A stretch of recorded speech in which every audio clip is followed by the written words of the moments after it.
Have you ever felt like you had to be the strong one? The one who never breaks, never cries, and always has everything completely under control? We live in a world that deeply romanticizes stoicism. We're taught to hide our wounds, slap on a smile, and just keep pushing forward.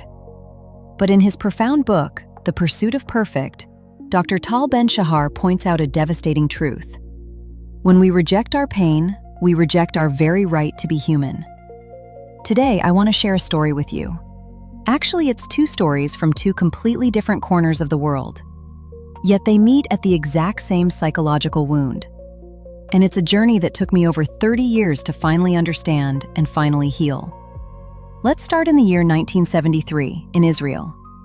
A little boy named Tal watches his father put on his army uniform, tying his boots in a rush to head out to the Yom Kippur War. The boy is crying uncontrollably, terrified of losing his father. Seeing this, an elderly neighbor walks up to him and whispers, "Do you want to be a soldier when you grow up, like Daddy? Soldiers don't cry." In that exact moment, the little boy stops crying. And that single sentence locked his emotional world away for decades. Years later, as a grown man, Tal stood by the woman he loved after weeks of painful separation. His heart was overflowing, tears welling up, but he looked away and chose silence. Later, after losing a major national sports championship, he forced himself to act perfectly stoic, calm, and unshaken. It wasn't until they got to the car that his girlfriend burst into tears. When he asked her why, she said, "I'm crying because you're not." Tal Ben-Shahar realized he had become a perfectionist of emotions. He expected his life to be an unbroken chain of strength and positive feelings, viewing any vulnerability as an absolute failure. When I first read those pages, my chest tightened. Because as I looked at Tal's story, I saw a mirror. I saw the shadow of my own father.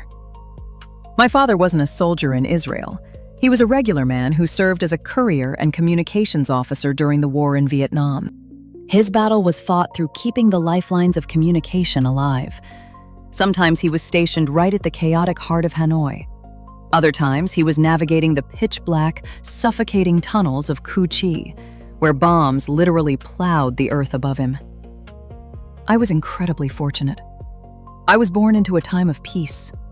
I grew up safe, warm, and whole. But war has a way of never truly leaving.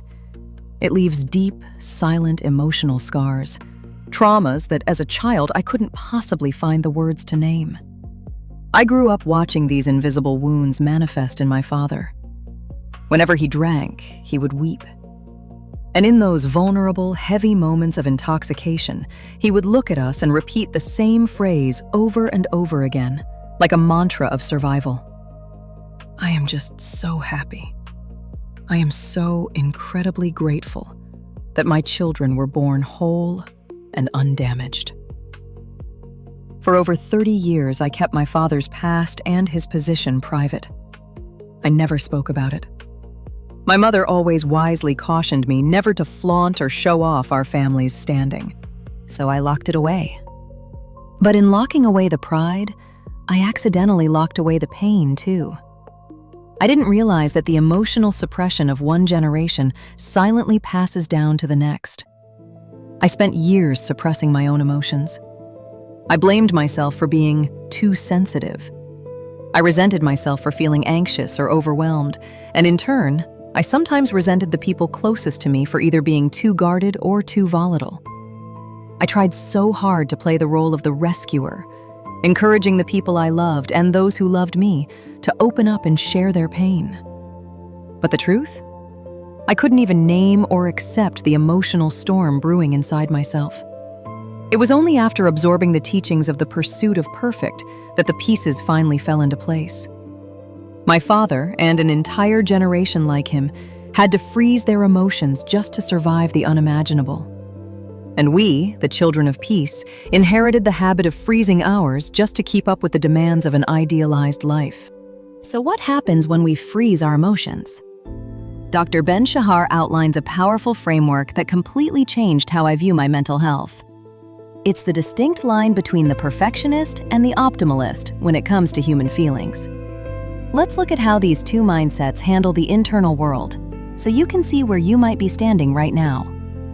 First, let's talk about expectations. The perfectionist expects life to be a straight, unbroken line of positive emotions. They believe they should always be happy, energized, and strong. Or, ironically, some perfectionists fall into the opposite extreme. They romanticize the role of the tortured artist or the eternal victim, expecting an unbroken chain of misery and rejecting any joy that tries to break through. The optimalist, on the other hand, sees reality as it is, fluid and dynamic. They expect life to have peaks, valleys, and beautiful, quiet plateaus in between. They know that sadness is not the enemy of happiness, it is a co-author of it. Second, how do they react to pain? When fear, anxiety, or sadness strikes, the perfectionist views it as an emotional failure. They suppress it, hide it, and shame themselves for it. They tell themselves, "I shouldn't be feeling this way." But the optimalist practices what Tal calls the permission to be human. When they feel pain, they allow it to exist. They don't judge the emotion, they just acknowledge it. Finally, let's look at the consequences. Because the perfectionist refuses to let emotions flow naturally, the energy bottlenecks. This leads to a dangerous psychological phenomenon called self-sabotage. We pick fights, we procrastinate, or we subconsciously ruin good opportunities because we are terrified of the emotional pressure. Even worse, suppressing pain doesn't just numb the bad stuff, it numbs everything. You end up emotionally paralyzed, unable to feel genuine, vibrant joy. When the optimalist allows the emotional current to flow freely, their psychological runway stays clear. By allowing themselves to cry when they need to, talk to a friend, or write authentically in a journal, they build a deeply grounded sense of self-esteem and a profound capacity for empathy. If you are listening to this right now and you feel a tightness in your chest, if you recognize that you too have been hiding your true self behind a wall of assumed strength, I want to stop right here. Let's not just let this be another video you watch and scroll past. Let's do a very short 3-minute exercise together to begin breaking down that wall right now. Wherever you are, if you are driving, just focus on my voice. But if you are at home, find a comfortable seat. Close your eyes if you feel safe doing so. Take a deep, gentle breath in and let it go. Step 1 is name and accept. Think about an emotional weight you've been trying to outrun this week. Maybe it's a deep exhaustion you're pretending isn't there. Maybe it's a fear of failing a project, an insecurity about a relationship, or a lingering resentment you feel guilty for holding. Bring that feeling into your awareness. Don't try to fix it or push it away. Just look at it. Now, mentally or out loud, place your hand over your heart and say these words to yourself. Right now, I am feeling, and it is completely okay for me to feel this way. It is okay to be human. Let that breathe. You don't need to be cured in this second. You just need to stop fighting yourself. Step 2 is deep experienced gratitude.